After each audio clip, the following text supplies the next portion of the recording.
Hi, Wendy. How you doing? I'm great, Assad. It's so lovely to see you.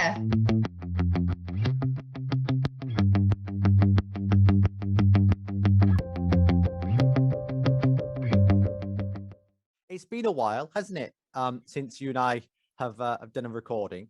So, I think I sorry, go on. remember it fondly, actually, Assad, because it was right at the very beginning of the lockdown. I had to do my own hair color, and I recall having green hair on the last meeting that we had together. So I'm thankful that the things have opened again, and I don't have green hair today. Here's me thinking you were trying to get on brand with Phase 3 green, I Wendy. love it. Clearly not. I love it. Plus, it's my maiden name, so it's a real special color for me. So there you Brilliant. go. Brilliant. Well, before we kind of have a nice little chat about all things kind of HR, tech, and culture and everything, I want to do some introductions. If you go first, just kind of introduce yourself and a bit of detail there. Sure. And first of all, love the partnership that we share with Phase 3, and thank you so much for giving us some time today. I'm Wendy Muirhead. I'm the Managing Director and Regional Leader here across Ceridian, all across the EMEA region.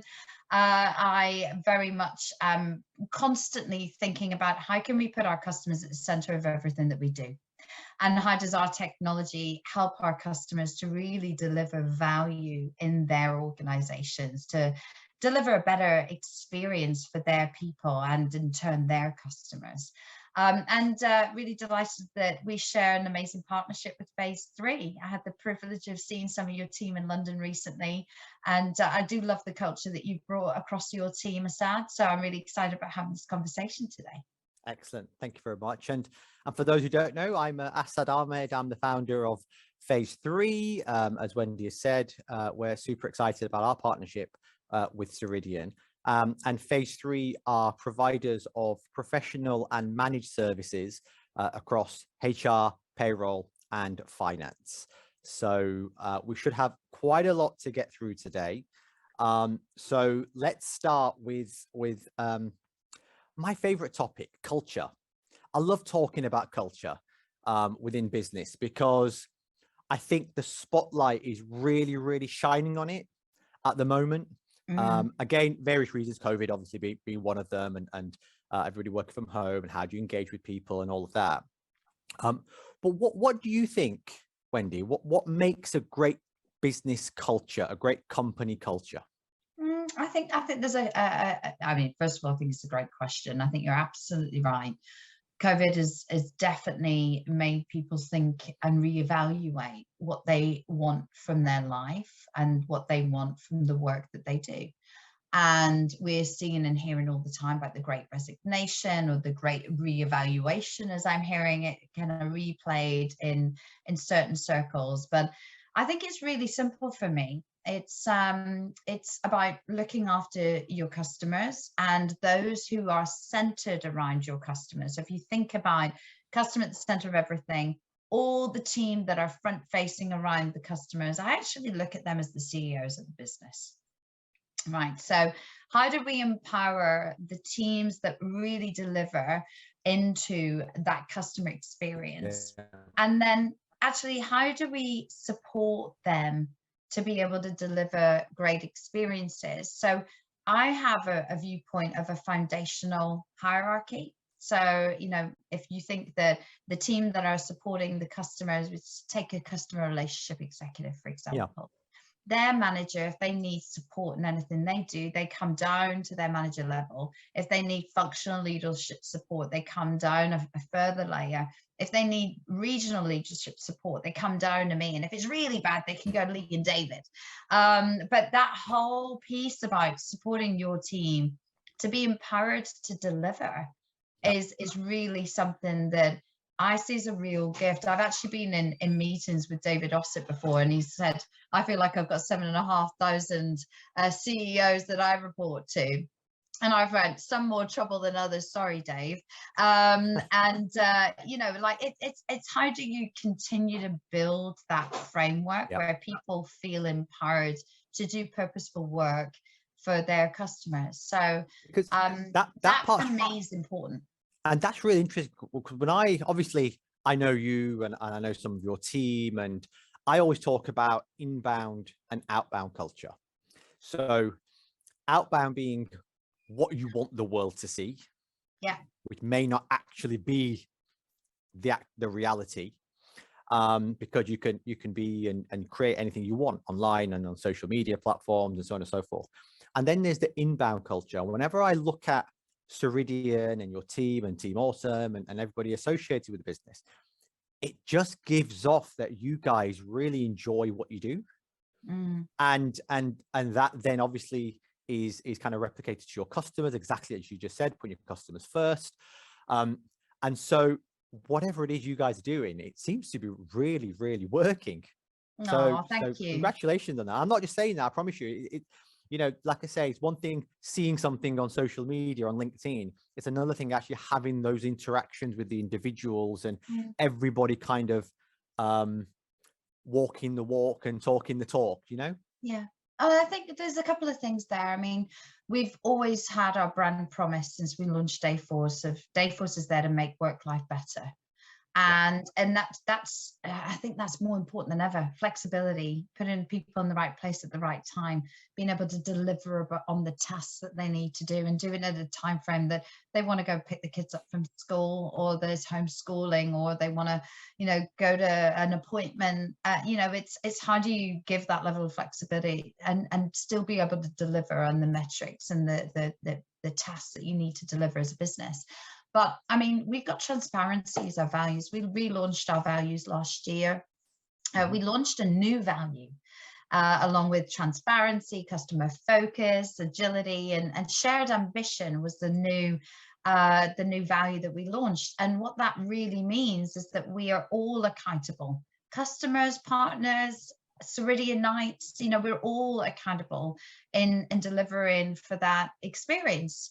And so actually, I always encourage the team to be really open. Transparency is one of our values. So let's be really transparent about how we love our customers, how we love our partners, how we're doing what we do, how we want to do it in a way that if you love what you do, then, you know, you naturally will retain people. When other organizations out there, and we all know it, we see it all the time, there's opportunities where there's other opportunities, they're offering more money, and nobody has an unlimited pot of cash.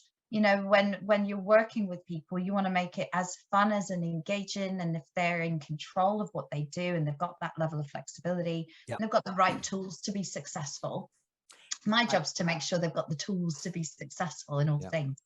And I think right now it's more key than it's ever been, because of the opportunities that are out there, and across all industries, but particularly in ours. I mean, it's ridiculous, really, when you look around it. And if you don't have empathy with your team, if you don't have flexibility right now, and then they will go somewhere else because they are being contacted. You know, we have to have a mindset that it's an employee-led market at the moment. And you know what? That's brilliant. It should be, because it should be the most obvious thing in the world to take care of your employees. That mindset that used to, oh, you have to be in here. You know, I remember you talked about kind of taking time off and all this kind of stuff. And I remember we had one of our customer success managers a couple of years ago said she needed to take annual leave to attend her son's sports day. And I've got 3 kids. I attended all my kids' sports days pretty much. I used to do the running myself in the dad's race as well, actually, quite a few times. And I thought, how can that be right, that you've got to take annual leave for like half a day to attend your kid's sports day? So one of the things we did is we implemented unlimited leave, but with a base that you have to take a minimum of X. Yeah, we're the same. Yeah, and so far it's worked a treat, because now you can attend these, you know, sports days, nativities, whatever it may be, and not feel, oh God, I'm actually taking time. I'm taking my leave to do this, you know. Assad, I think you touched on a really good point. I think back when I first got into business, and you know, I worked for GE when I graduated from uni, and that at the time was the biggest organization in the world. very corporate, very stuffy. If you were on a conference call, and I remember I'd had my first son actually in my time that I was with GE, and I remember being on a conference call, and my mum actually had my wee one in the other room, but he was crying and my colleagues heard it. And there was just this assumption immediately that I was looking after my child and not working. Now, I actually can't multitask very well. I'll fill you in the secret here. I can't multitask incredibly well.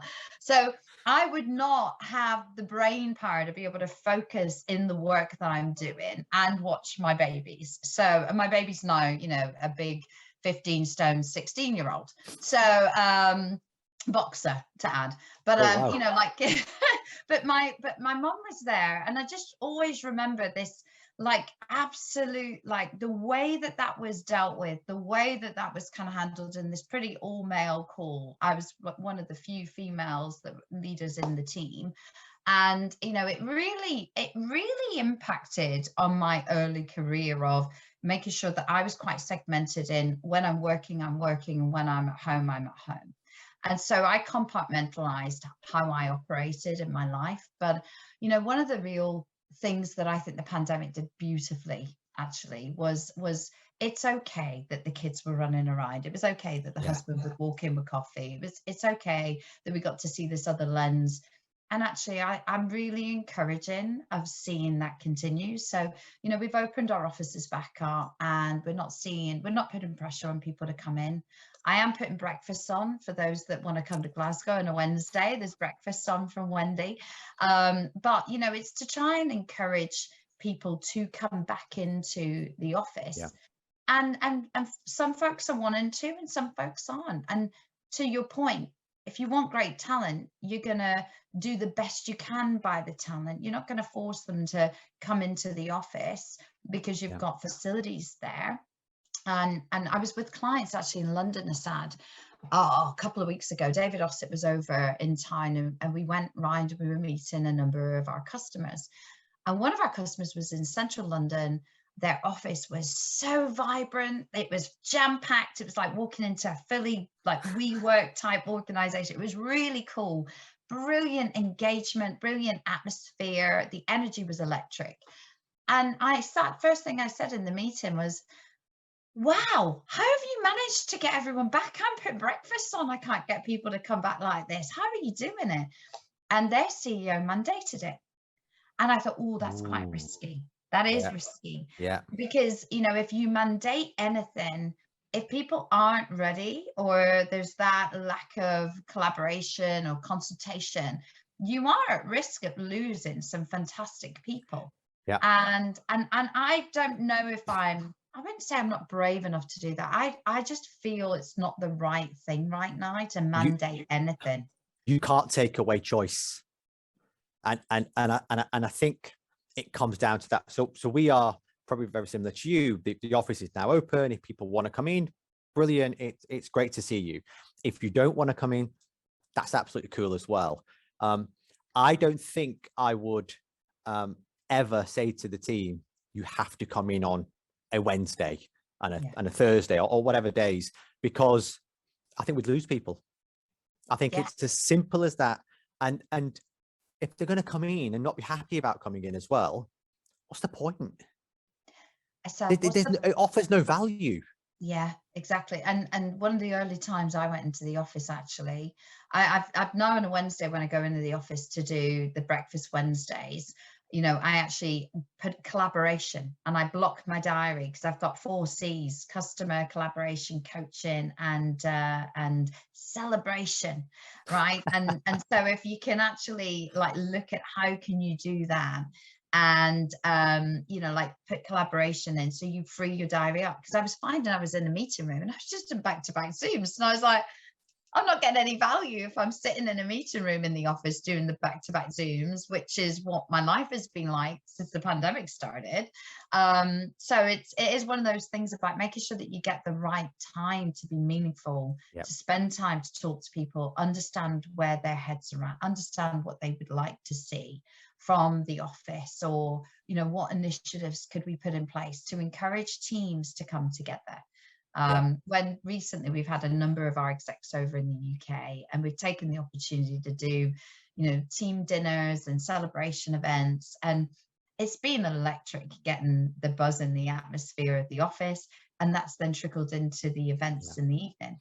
Yeah. There is still a general balance here about making sure people are well, making sure that we don't have super spreaders and those things. It's really, it's a really fragile time, I think, for business leaders at the moment. Do you miss it, Wendy? Because I know I miss seeing people on a regular basis.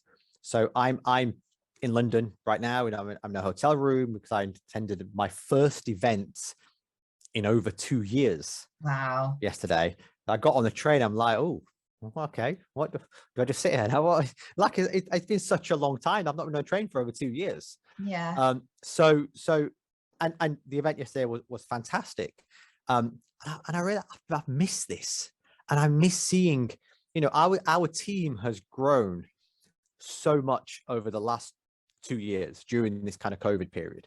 And I was saying to one of my colleagues recently that I don't think we'll ever get the whole team together in one space for whether it's a Christmas party, a summer party, our birthday anniversary, or just a day in the office. I don't think we'll get the whole team together ever again. And I found that I was a bit sad about it, if I'm being honest. But then at the same time, we have to offer that flexibility and the agility and like I said, the options and the choice, and we've got to show and be empathetic towards people's choices. But I was a bit disappointed and a bit sad, I suppose. Not disappointed, sad. What's your take on that? My view is that, well, I am hopeful to get us all together again, because we're humans and we need connections. It's really important to remain connected. And whilst this is a great forum, I think I recall us having the exact same conversation. This is a great forum that we've got that we can leverage. It's cost effective. I don't think we'll ever not use this to the same ability like before the pandemic. Yeah. But we have Dayforce customer forums, EMEA customer forums, and they're quarterly. And we had our first hybrid one in February this year. And I kept it kind of smaller because I thought people are probably still worried about Omicron and all that, the COVID situation. So it was in London for our EMEA customers if they wanted to travel over. We had screens so that we could have those who didn't want to travel or weren't safe to travel, that they could still be part of the meeting. You had to do extra, make sure that everyone was being heard on the Zoom and also around the room. So a little bit of extra. Have you seen Galaxy Quest where Sigourney Weaver repeats the computer? No. Oh, brilliant movie. You've got to see it on Netflix. Galaxy Quest, a definite must watch. But I did feel a bit Sigourney Weaver because all her character was to repeat the computer. But other than that, being a little hiccup and making sure that everyone could hear, it actually was a really successful event. And all my meetings that I have, whether face-to-face or they all have a Zoom. And I always say to the team, I want you to test, everyone protect yourself, test, make sure you're negative. If you're feeling unwell anyway, whether it's cold, COVID, I don't want people to be spreading anything because I want people to be safe in work. And I also don't want the rest of the team to come down with it. So, there's a responsibility on me as an adult on doing right for me and my family. And I think that we've got to respect our teams. They're all adults and they've got their own responsibility. But if you give the option there of the Zoom and the in-person event, as long as people share, I can't come, I'm positive, or I can't come, I don't feel well, I'm going to Zoom in, or I'm just going to miss it, record it for me, then you're giving all that flexibility to your people that they choose with their feet, whether they're there or not. Yeah. And I do think that, again, based on some of the feedback with the breakfast, based on feedback that other customers have had where they've had success getting folks back in and others haven't, I think the celebration aspect is the bit that, we need. I think that I'm really looking forward to trying to throw a celebration party in the summer, if possible, where, we can do a bit of an internal event. And I'm still working through some of the details, but I'm hopeful that we can do a bit of an internal event to get the whole team together, because so much has changed. We've grown so much over the last 2 years. think, you know, if you're a brand new person and you've never met anyone in your team, God, think how that would feel if you know, if you Yeah. hadn't had the chance to shake someone's hand beforehand or really get to see what the office looks like. You miss an awful lot if you haven't had that opportunity. No, it's true. The amount of people that are joining phase 3 that I haven't kind of met, or I go in and I'm like, I'm sure this is their name. I'm sure that's their name. And I have to double check, because last thing you want to do is call someone by the wrong name as well, isn't it? Oh, And Assad, honestly, go on. I was just going to say, I met my boss. I've got a brand new boss. He's wonderful. His name's Rocky Submaranian. I met him in November, our world tour, and I walked right past him. Walked right past him. Didn't realize the amount of Zoom meetings I've been on him and with him, and I didn't even realize that was so much taller than I was expecting. So just walked right past him, and I mean, even things like that. It's like, it's about the connection thing. So how are you onboarding? I'm curious to see, because I know you've had phenomenal growth over the pandemic. Your team continued to do great things. How have you been sort of looking at, you know, making people feel really part of the fabric of the phase 3 culture, and what's that onboarding experience been like for you guys? So it's still remote onboarding.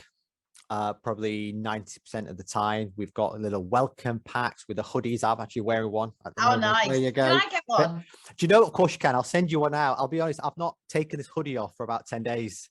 It's that comfortable. So it probably could do with a wash, to be fair, anytime soon. But no, so we're doing that. Obviously, there's the whole onboarding process that they go through in terms of our internal HR system. And we had a few issues at the start, where probably like everybody, just to kind of get up to speed with things, but it's actually worked really, really well for us. And I think, you know, they speak to their managers, and then they get to meet people, and then send an intro email so everyone gets to know them. And it's been quite smooth now. We have videos online that they can watch to understand all of what phase 3 is all about, collateral. And I just say to everybody, just immerse yourself in everything phase 3. And if you can meet people face to face, brilliant. If not, pick up the phone and speak to people. Understand what everybody does. It's okay saying Assad's the founder or Wendy's the MD, but actually speak to Wendy, speak to Assad, and see what it is we actually do on a day-to-day basis. You know, so the whole onboarding process has been really, really good for us. I mean, we've had some ridiculous growth, as you mentioned, over the last couple of years, and plans to continue to grow that to get to kind of 80, 90 FTE in the next probably 9 months. So the rest of this calendar year. And I think technology has really helped in terms of onboarding and in terms of employee engagement. And it's all about, you know, employee experience now, isn't it? I mean, that's absolutely key to HR, isn't it, moving forward? I think that's what it's all about now. I think it's that whole experience, and actually, again, I'm a geek for technology, as you know, and so if we can leverage the technology so it helps managers deliver a better experience, have better conversations, I think it's, again, I sort of always take it back to that whole simple view of, it's about listening to what people want, listening to what they want to do. You know, actually, I saw some research recently where, you know, looking, in fact, I'll share it with you as well, I said, but we launched our Pulse for Talent and commissioned it at the end of last year. Okay. And it's where we surveyed just under 7,000 people all across the world. And, you know, really asked a number of questions around the work that they do and what they want from that experience as an employee. And, you know, it was quite scary, actually, some of the statistics that came out. You know, 61% of people in that survey were flight risks. You know, everyone was over 18. The widest, I think 47% of the demographic was between 35 and 54. And, you know, 61% were flight risks, that 38% were open to having conversations, and 23% of that group were actively looking. That's crazy numbers. And you know, when you think about, you know, that experience, you know, you go on Amazon. In fact, it was quite funny. I was sitting watching, I love Googlebox because it actually gives me things to watch that I might be interested, just seeing their reactions. And at the weekend, I sat with my husband and I watched something on Netflix that I'd seen on Gogglebox. And did I call it Googlebox? That Gogglebox. And you know, that way that I was like, oh, it's got all of the episodes, so we can binge watch as much as we want. And it's that control over things. So if you've got that in your consumer life, then why can't I have access to consume training, like you've got your video training, your onboarding, and you know, meet anyone in the organization? Why should it be hierarchical that you need to wait? And I remember years and years and years and years ago in former organizations that you used to have to wait in line. Maybe be 4 weeks before you could speak to the MD.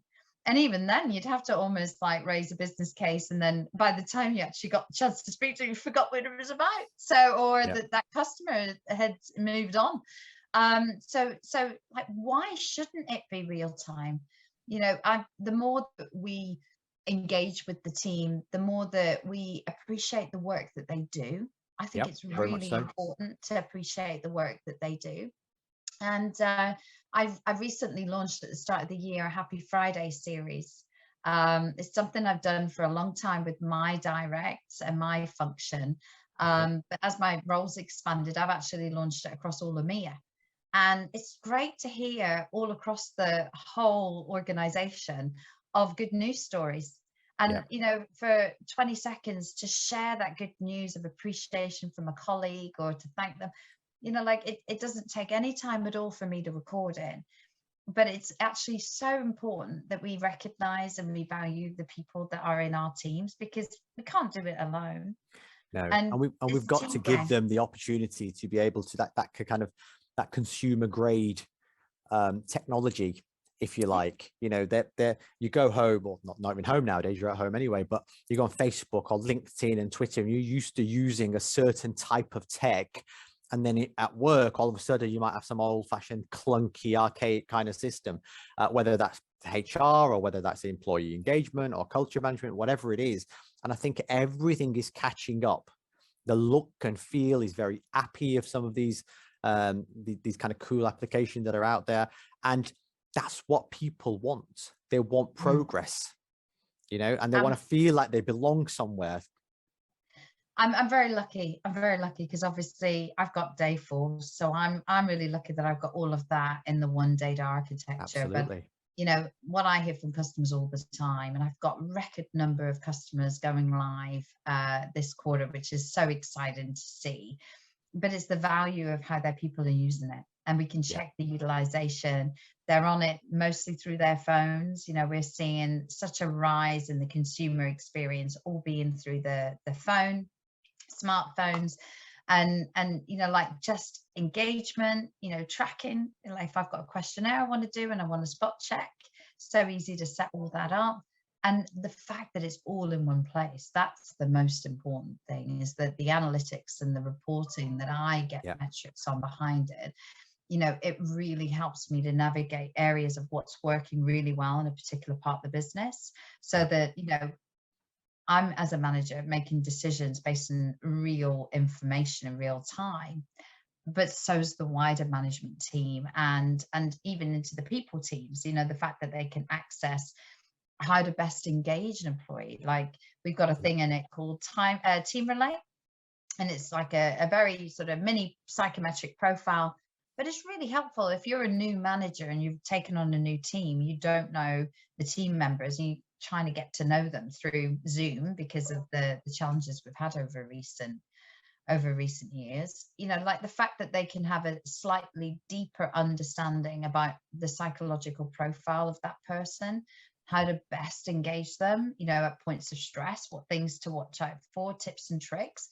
It just helps them to have a more meaningful conversation, and have all of that all in the tech platform that they can check their payslip or do an engagement survey or log a holiday or do some training or do the performance management. We're really big on performance management and how that is a continuous conversation at the moment, which for me is great because I just tag everything in conversation anyway.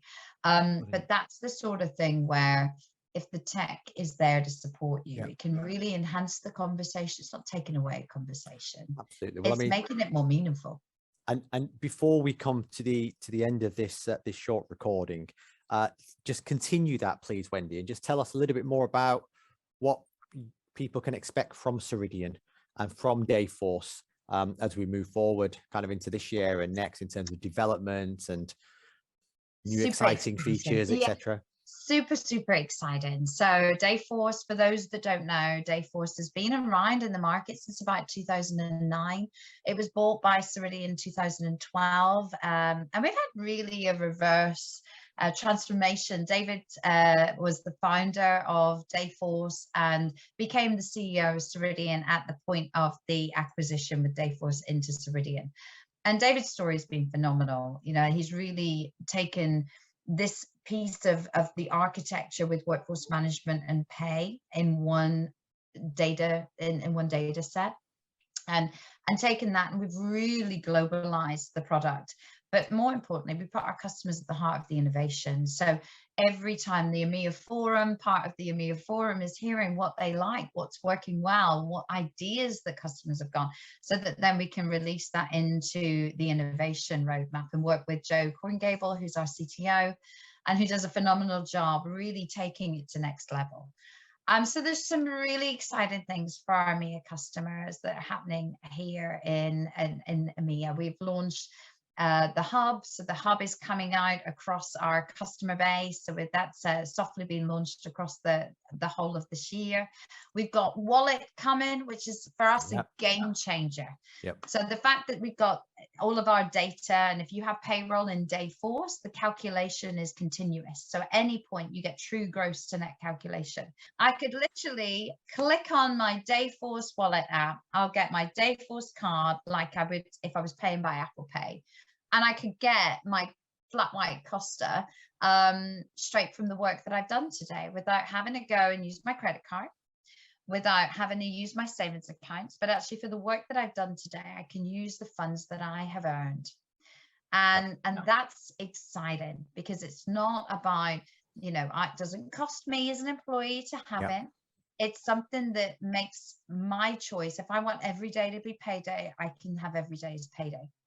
And one of the exciting things that we've seen from launching it in North America and in Canada is that, you know, the majority of people that are using the Dayforce Wallet app is typically females over 30, and they're using it for groceries or for petrol or for fast food, and they're doing on average about 25 transactions over the pay period. Wow. And so if you think about people that are using, you know, their credit card 25 times over the pay period, you know, that's quite a lot of interest that they could be racking up. So, you know, it really does, we see it as a fundamental game changer. And we're really excited because we're going to launch it in the UK. We've got amazing plans to launch it across the wider world as well. So we're really excited that that's coming out at the end of summer. We're going to do a gradual rollout of general availability over Q4 as well. And it's exciting to have it come to the market. And yeah, there's obviously more innovation that we're building on that consumer experience that our customers are giving us guidance of what they want to see, and exciting things are coming. That is fantastic. Honestly, I do believe Dayforce Wallet is a game changer. I absolutely agree with you there. We're looking forward to continuing our partnership with you guys at Ceridian and implementing Dayforce as an SI partner. And you know, I always enjoy our conversations. You put a smile on my face, Wendy, and as I'm sure you do with your customers. We share a lot of shared values in terms of putting customers first and everything being centered around customer success, which is probably why I think this partnership is working so well. And yeah, thank you so much for your time. I know you're super busy. Congratulations on the MD role as well. I should add that. I know it's been doing it a while anyway now, but in terms of the actual title, that's fantastic. So thank you again for your time, and hopefully we will catch up in person, Wendy, some point very soon. I'm looking forward to it, Assad. You always put a smile on my face, and more importantly, your team put a smile on my face every time I hear such fantastic work that they collaborate with our team. So, Fantastic. you know, it's all one team working together for our customers, and I really appreciate Absolutely. our partnership. Cool. Catch up with you soon, Wendy. Take care. Take care. Bye-bye.